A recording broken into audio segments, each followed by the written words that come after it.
We got Mr. Nightmare, man. I ain't gonna lie to you. I wasn't gonna do two videos for that, y'all, today. I ain't gonna even lie to y'all. But I'm on a tight schedule right now because this I supposed to do this Mr. Nightmare video on strike week. But somehow, some way I forgot. So y'all getting today. I still gotta react to Mr. Baller. I'm gonna do that tomorrow. I'm gonna do it tomorrow. That being said, let's go ahead and get into it. You know what I'm saying? Hopefully y'all having a great Wednesday. Until I was about 25, I lived in a beach town. My specific neighborhood was about a 20-minute walk from the beach. I'd say about 80% of my personality was beach related. I've been surfing longer than I've been able to speak, and Dang. it would be an anomaly for me to shake out a pair of shoes and not have some amount of sand fall out. My two best friends, let's call them Armand and Chuck, were extroverted, outgoing, and charismatic. We were all 18 and very much obsessed with girls. It was a Saturday night in late May, just a few weeks before school let out. Senioritis had long since set in, and at this point, my friends and I regularly pushed the limits of how much we could get away with without getting in trouble. We already had our coveted college acceptances, so we didn't really care much about high school anymore. Armand and I had plans to meet up with two girls from our high school that we'd been getting along with really well at school. The plan was to pick the two of them up in the evening and enjoy a cool, breezy night on the beach. We had blankets and a few bottles of wine, the perfect combinations for stargazing on the beach. I don't condone drinking and driving to any capacity, but I was I just don't a either. stupid kid. I arrived at Sophia's house You just know I after have beat 9. it. Her and Fran sort of walk danced to the I'm just car. playing. It was clear that they had a little something to drink beforehand. Armand and I exchanged some excited grins. It was going to be a fun night. I took a scenic route to a scenic beach. It was about a 30-minute drive. The whole time, the four of us were having a great time in the car, cracking jokes and talking about some mutual friends. At one point, Fran and I were having a very deep philosophical conversation about the nature of time and death and such. We were all very much enjoying each other's company. The specific beach I had chosen had a dirt path that you could drive a car up. From there was a more narrow sand path that we would walk. The path was actually pretty steep, but I had picked it because we were less likely to encounter any other people at such a secluded spot. Furthermore, this beach was further away from the main boardwalk, so the sky would be clearer for stargazing. I thought of everything. I parked my car as far up the dirt road as possible. The four of us hopped out. Armand and I carried the blankets and wine. Fast forward through the boring stuff. After a few hours and an empty bottle, Armand and I found ourselves separating. He and Fran walked up the beach, and Sophia and I walked in the opposite direction. After being separated by a decent amount of distance and darkness, I threw my blanket down and we drunkenly fell asleep on top of it. Before anything happened, Sophia tensed up.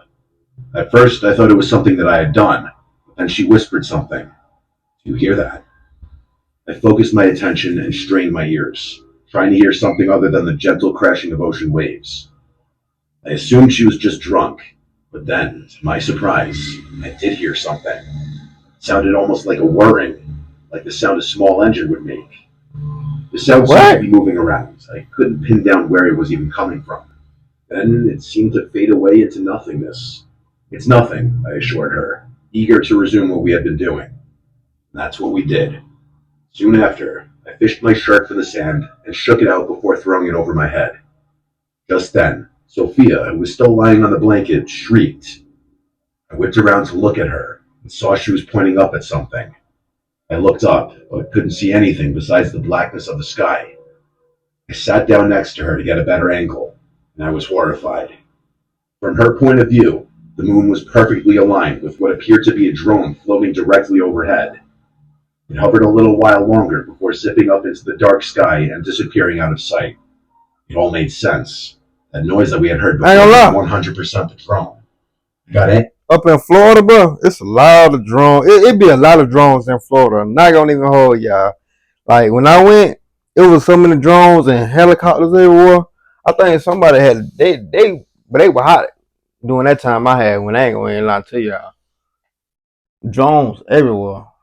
I was Angry at so ready myself to for come not out to realizing Georgia. at the time. I then got sick at the thought of being watched that entire time. I glanced over at Sophia and could tell she had the same exact feeling. She put her head in her hands and started crying. I consoled her as best I could before suggesting we walk back to the car. The two of us made it to the car to find Armand and Fran already there. I quickly explained the situation. The two of them were dumbfounded, and I could feel the joy in the air, literally being sucked out. I began driving in silence in the direction of Sophia's house, eventually trying to lighten the mood with some conversation. It didn't work, though. The girls agreed that they didn't feel safe going home just yet. It was a Saturday night, so I didn't mind staying out late. I asked if we could hang out at either of their houses. They both shook their heads, saying their parents wouldn't allow it. My house was off the table for the same reason, as was Armand's. I decided to ask Armand to call up Chuck, which he did. Chuck's house was massive, and his parents were super chill. It was honestly the perfect spot. To our delight, Chuck was free. I pulled into Chuck's driveway and parked the car. Armand and the two girls began making their way towards Chuck's front door, and I told them I'd catch up to them in a second.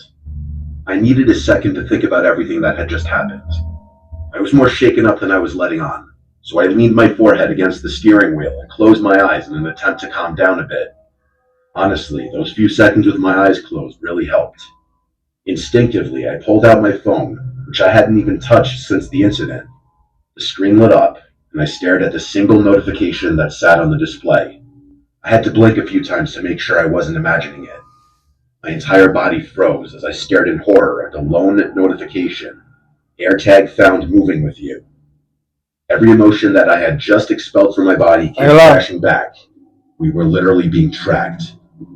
A little incident, something like that happened like a couple months ago, you feel me? I ain't gonna too much speak on it, but you feel me? I know I ain't never used no AirTag before, you know what I'm saying? Long story short, somebody was being tracked, you know what I'm saying? By, you know what I'm saying, by a girlfriend or something, you feel me? So, you know what I'm saying? I was like, bro, you know, you're being tracked or something, you feel me? I know I ain't never had the notification came through on my phone, you feel me? Like, I know I ain't never had no tracker before, you feel me? But that shit is creepy when you get that notification. They tell you where you went, like the red places you done went. Like, shit crazy. I snapped out of my paralysis and jumped out of the car, examining every inch of the vehicle. Nothing on the front bumper, nothing in the grille, nothing on the back. I started getting desperate, checking the seats and flipping floor mats. Still nothing. By now, sweat was pouring down my neck, and I could feel the hairs on my arms and legs clamping up. I got on my hands and knees and began examining the underside of my car. I got to the tire on the driver's side and began feeling around the tire well. And there it was. It was literally taped to the underside of the well. Impossible to find if you didn't know what you were looking for. Fact. I held the tag in my hand for a few seconds before throwing it to the ground and smashing it to pieces. Whoever had watched us on the beach with that drone knew where we were. I didn't feel safe in Chuck's driveway all alone. I picked up one of the broken AirTag pieces and ran over to Chuck's front door. I told everyone what I had discovered, showing them the AirTag pieces to prove it. They were even more horrified than I was, especially the girls. They checked their phones and saw the same notification. Chuck was particularly pissed off because we had been potentially tracked back to his house. I would have been mad After too. the panic subsided, we spent the rest of the night in Chuck's basement and ended up sleeping over. A couple weeks passed and nothing happened. Honestly, my friends and I were glad to forget about the whole thing, assuming it was entirely in the past now. The only way we could rationalize it was that some creep wanted to watch some young adults hook up on the beach and track their car to scare them. It was chilling to think about, but we were relieved that the situation hadn't escalated. One Sunday morning, about 3 weeks after the incident, I got a call from Chuck. He screamed through the phone for me to drive to his house as soon as possible, which I did. I got there. He was standing in his driveway with a concerned look on his face and some paper in his hand. I was confused until I realized what he was holding. They weren't papers, but rather pictures. I examined them more closely. Pictures of me from that night on the beach. They were grainy and dimly lit, but you could clearly see Sophia and I in revealing fashion. Hell no. I was disgusted. I could only imagine how Sophia would feel upon finding out. Not knowing what to do, we called the police and explained the situation. They told us that there was essentially nothing they could do, but we insisted that they at least scan the photos for prints. They eventually got back to us saying the photos turned up nothing. Sophia was terrified that whoever sent them would try and blackmail her, and I feared the same. The experience was downright traumatizing. Luckily, nothing ever happened after that, probably because we had gotten the police involved. Sophia was never quite the same around me after what happened, and I can't blame her. I can only hope those pictures don't turn up later in my life.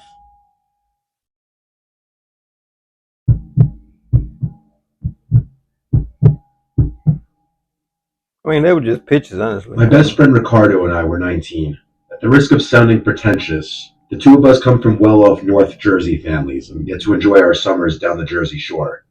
My house is in Belmar, New Jersey, Jersey and hers is in Shore. Lavallette. It was a random summer night during the week, and Ricardo was driving the two of us from my house in Belmar down to Lavallette, about an hour drive.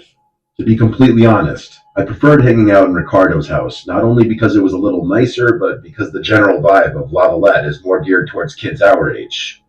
If we weren't scouring the area for a party, we could enjoy some drinks on one of the many private beaches we technically weren't supposed to be on.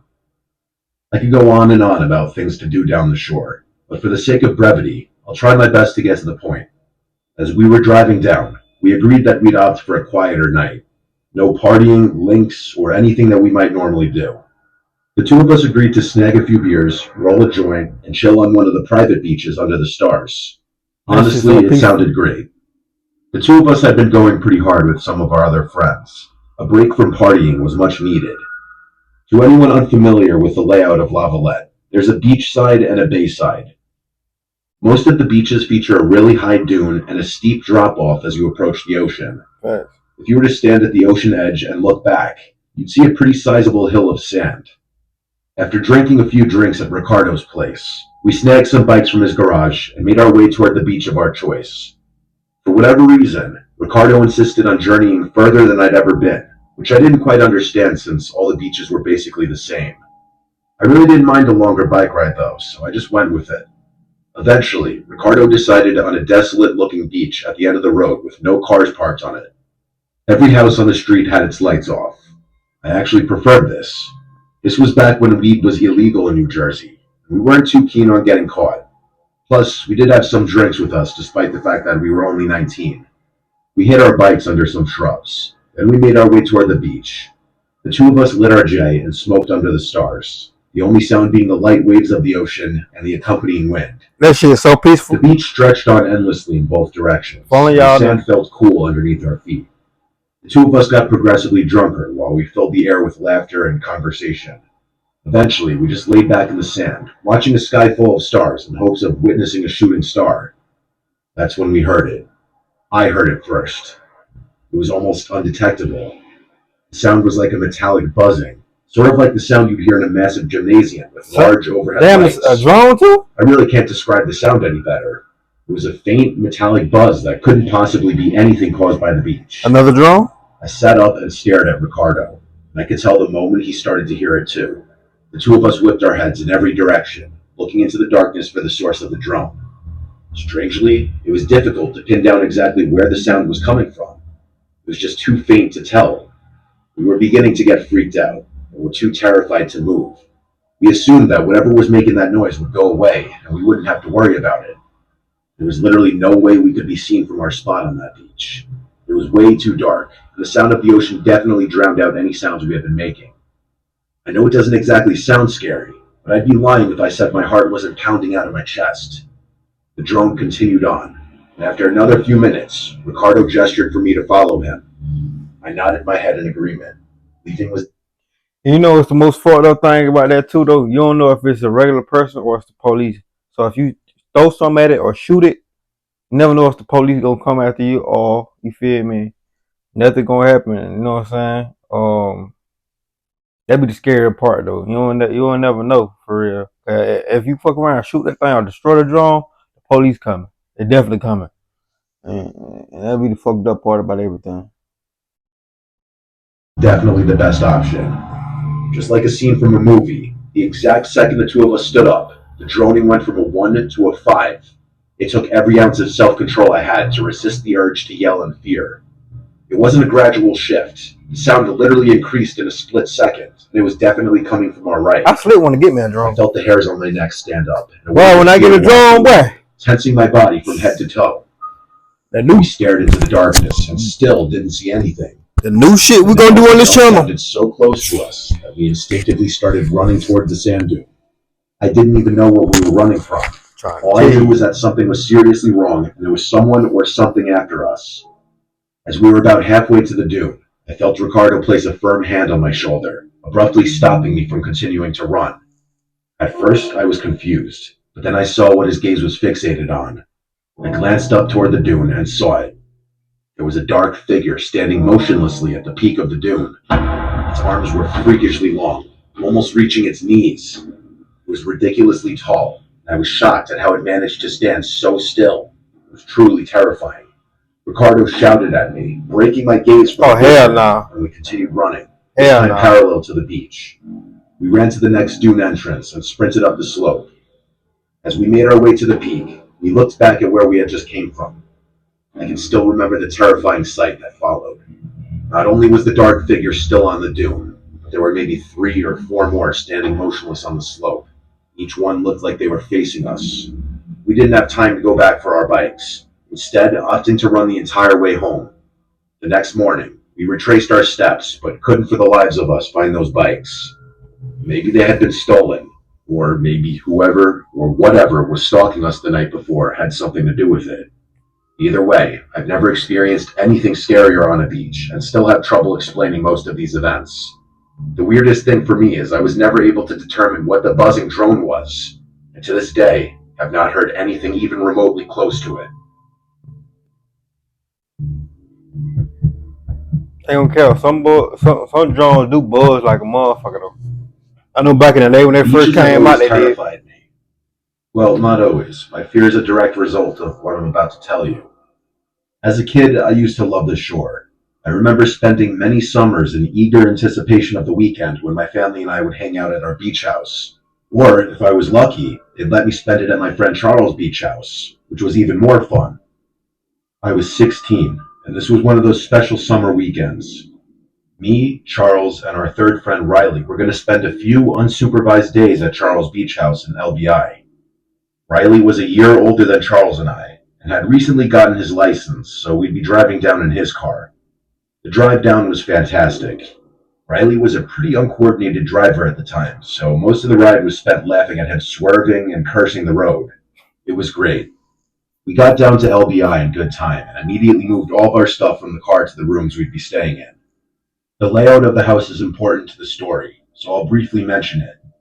There's a front door, a garage door which connects the back to the front yard, a back sliding door, and a back upstairs deck that connects the upstairs bedrooms. There's also a spiral staircase that allows you to go directly from the back deck to the ground, so you can enter and exit the house from upstairs.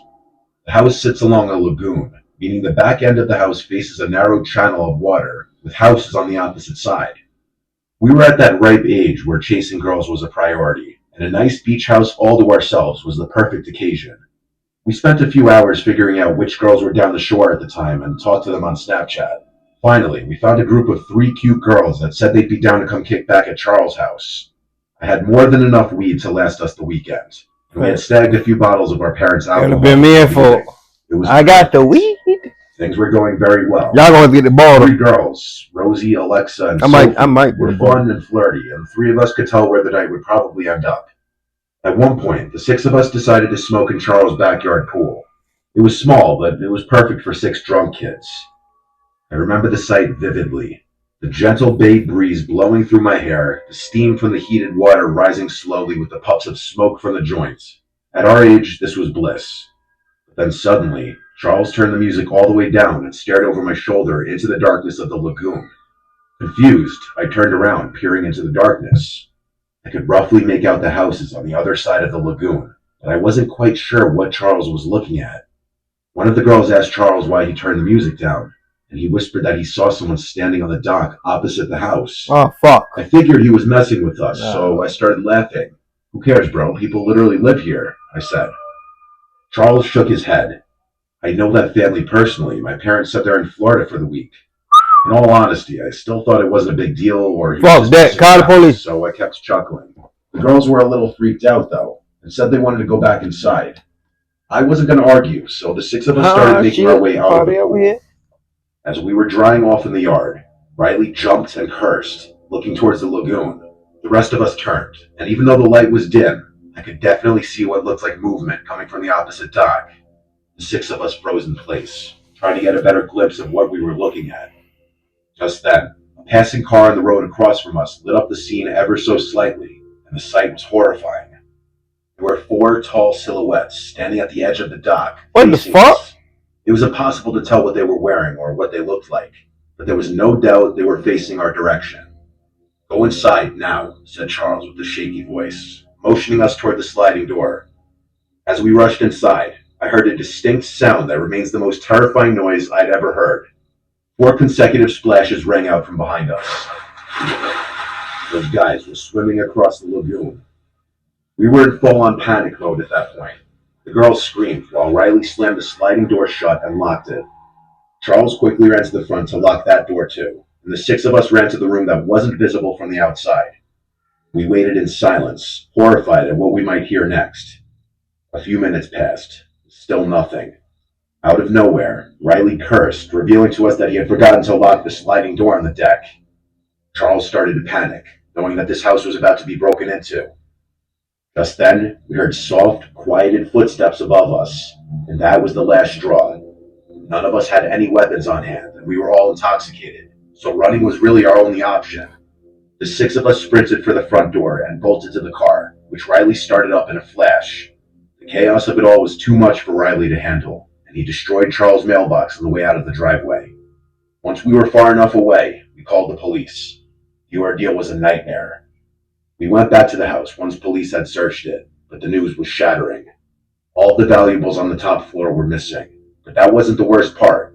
Charles' family owned a medium-sized Boston whaler boat, which was also stolen, most likely as the getaway vehicle. Damn. Charles' father attempted to keep a spare set of keys inside a small hatch below the steering wheel, which the police concluded was how the culprits got away so quickly. How they knew where the key was hidden is something I still wonder. The police were never able to arrest the perpetrators, and likely never will. Charles, Riley, and I think whoever robbed the house might have been someone who knew Charles' family, and they knew where the key was, and the house was supposed to be vacant that weekend as well. It's been a long time since this chilling event took place, but I haven't let one day pass without locking every door and window in my home. Do yourself a favor and lock your doors at night. Definitely. And so personal belongings like vehicles, boats, and all that, make sure y'all use it from the first door. Make sure y'all put air tags or tracking devices in y'all boats and stuff. It's 2024, and no reason you should have no tracking device in your boat or in your car, your truck, anything, dirt bike, anything. You feel me? ATV, any of that. You know what I'm saying? And the reason I kept looking up and down, well, when I look down, that means I'm looking at the reaction. When I look up, I'm looking at my TV. I'm looking at Dexter. I just started Dexter. I'm already on season 2, finna be on season 3 already, which is crazy. And this show is crazy. I ain't gonna lie to you. I don't see how I ain't been put on this show earlier. Got your bitch ass. I ain't see how I want put on this show earlier, bro. That bitch said, see when I see y'all tomorrow, man. That's right. I know I ain't gonna be home. I'm probably gonna be somewhere else. None of y'all been in, but that's right.